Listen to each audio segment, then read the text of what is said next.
नमस्कार, आदित्य कुकिंग या यूट्यूब चॅनलमध्ये आपले स्वागत आहे। आज आपण मेथी लाडू बनवणार आहोत। हिवाळा चालू झालेला आहे, त्यामुळे आपण पौष्टिक असे मेथीचे लाडू बनवणार आहोत। चला तर मग आता आपण रेसिपीला सुरुवात करूयात। मेथीचे लाडू बनवण्यासाठी मी इथे 50 ग्रॅम मेथी घेतलेली आहे, म्हणजेच अर्धी वाटी इथे मेथी घेतलेली आहे। आता आपल्याला ही मेथी तव्यावरती हलकीशी भाजून घ्यायची आहे। मेथी जास्त भाजायची नाही, हलकीशी आपल्याला मेथी भाजून घ्यायची आहे। कशा मेथ्या भाजून घेतलेल्या आहेत। आता मेथ्या भाजून झाल्यानंतर थंड करून त्याचे मिक्सर मध्ये बारीक पूड करून घ्यायची आहे। मी मेथीची बारीक पूड तयार करून घेतलेली आहे। तर आपल्याला ही आता अर्धी वाटी मी जे तूप घेतलेला आहे त्या तुपामध्ये घालून रात्रभर भिजत ठेवायची आहे। अर्धी वाटी मेथ्या होत्या तर अर्धी वाटीच तूप मी इथे घेतलेला आहे।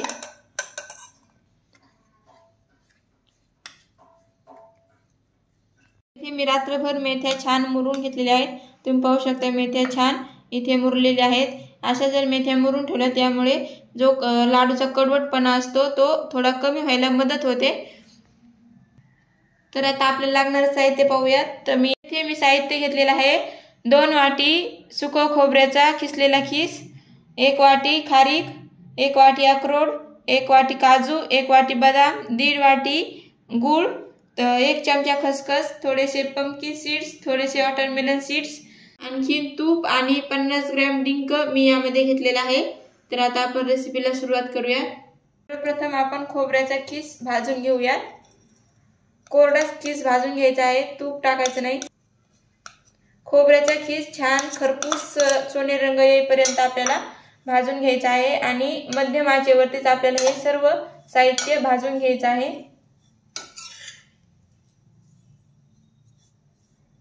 छान सोनेरी रंग येईपर्यंत भाजलेला आहे। आता आपण ते काढून घेऊयात।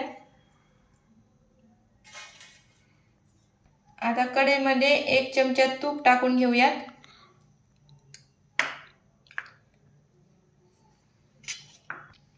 तूप छान गरम झालं की त्यामध्ये आता आपल्याला खारीक छान तळून घ्यायची आहे। इथे तुम्ही खारीक पुडही वापरू शकता। तर इथे खारीक छान तळलेली आहे। आता आपण काढून घेऊयात। तर आता कढईमध्ये आणखीन 1 चमचा तूप टाकून घेऊयात। तर आता आपण काजू छान सोनेरी रंग येईपर्यंत परतून घेऊयात।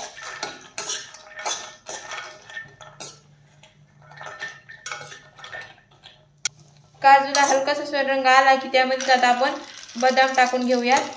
बदामही यामध्ये छान तळून घेऊयात। तुम्हाला वाटल्यास आणखीन तूप यामध्ये तुम्ही टाकून घेऊ शकता।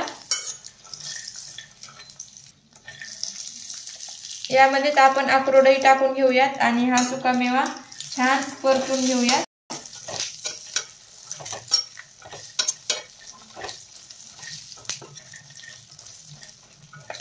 तर इथे आपला सर्व सुकामेवा छान तळलेला आहे। आता आपण तो दुसऱ्या ताटामध्ये काढून घेऊयात।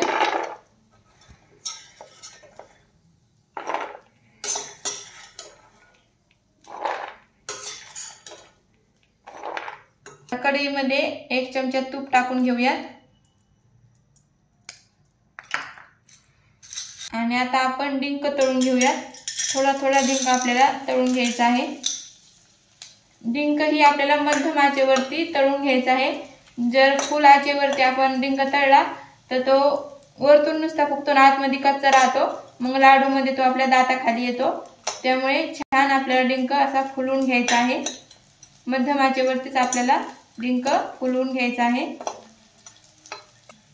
डिंक छान फुललेला आहे। आता आपण तो काढून घेऊया।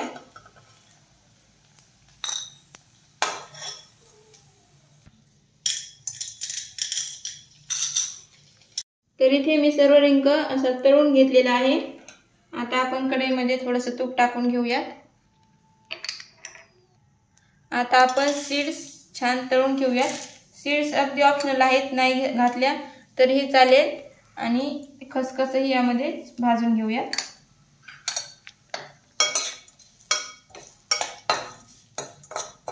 सीड्स आणि खसखसही छान तळलेले आहे, काढून घेऊयात।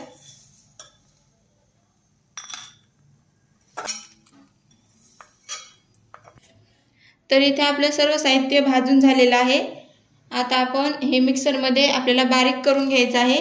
तर सर्वप्रथम आपण खारीक मिक्सरच्या भांड्यामध्ये काढून बारीक करून घेणार आहोत। खारीक एकदम बारीक आपल्याला करायची आहे। इथे आपली खारीक छान इथे मी बारीक करून घेतलेली आहे। आपण या ताटामध्ये काढून घेऊयात। तर आता आपण डिंक यामध्ये बारीक करून घेऊयात। इथे मी डिंकही छान बारीक करून घेतलेला आहे, तोही आपण या खारीक पूडवरतीच टाकून घेऊयात। तर आता आपण हे ड्राय फ्रूट्स यामध्ये बारीक करून घेऊयात। हे जास्त बारीक नाही करायचे, याची भरडच आपल्याला काढून घ्यायची आहे। थोडे थोडे करून आपण याची भरड काढून घेऊयात। तर इथे मी सुकामेवा असा छान मिक्सरमध्ये बारीक करून घेतलेला आहे। आता यामध्ये आपण ही खारीक पूड आणि डिंक तो घालून घेऊयात। आता जो खोबऱ्याचा खीस आहे तो फक्त आपल्याला हाताने याचा चुरा करायचा आहे, मिक्सरमध्ये बारीक करायची गरज नाही। तुम्ही बघा सहज असा बारीक होत आहे।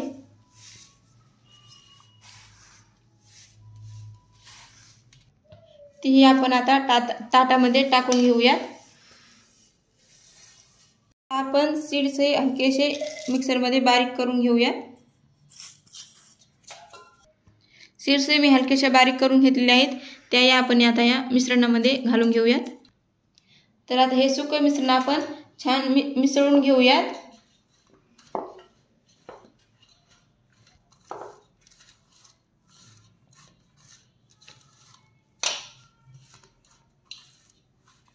तर इथे सुकं मिश्रण आपलं तयार आहे, छान मी मिसळून घेतलेलं आहे।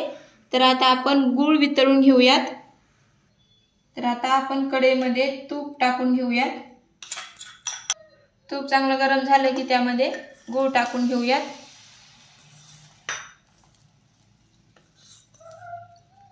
गूळ इथे छान आपल्याला वितळून घ्यायचा आहे।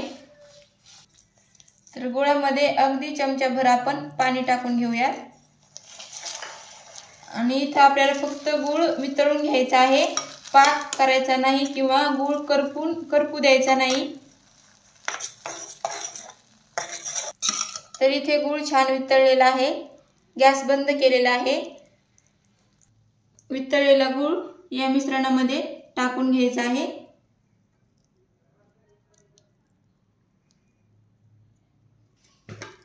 आता गूळ आपण या मिश्रणामध्ये छान मिसळून घेऊयात।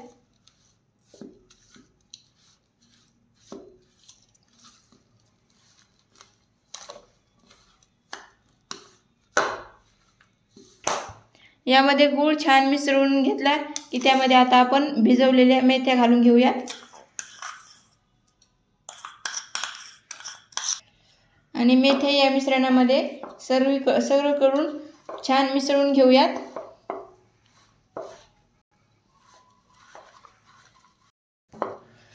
तर इथे आपल्याला सर्व मिश्रण छान मिक्स करून घ्यायचं आहे। हलकसं गरम असतानाच आपल्याला हे मिसळून घ्यायचं आहे आणि आता लगेच याचे आपण लाडू बांधून घेऊयात। तर आता आपण लाडू बांधून घेऊयात। तुम्ही पाहू शकता सहज असा लाडू बांधला जातोय, काहीच मेहनत लागत नाही।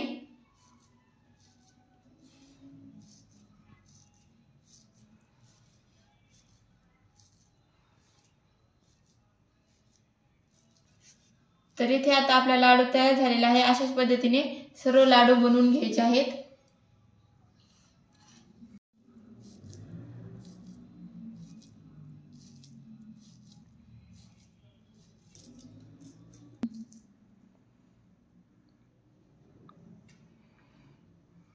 तर अशा पद्धतीने इथे आपले सर्व मेथी लाडू तयार झालेले आहेत।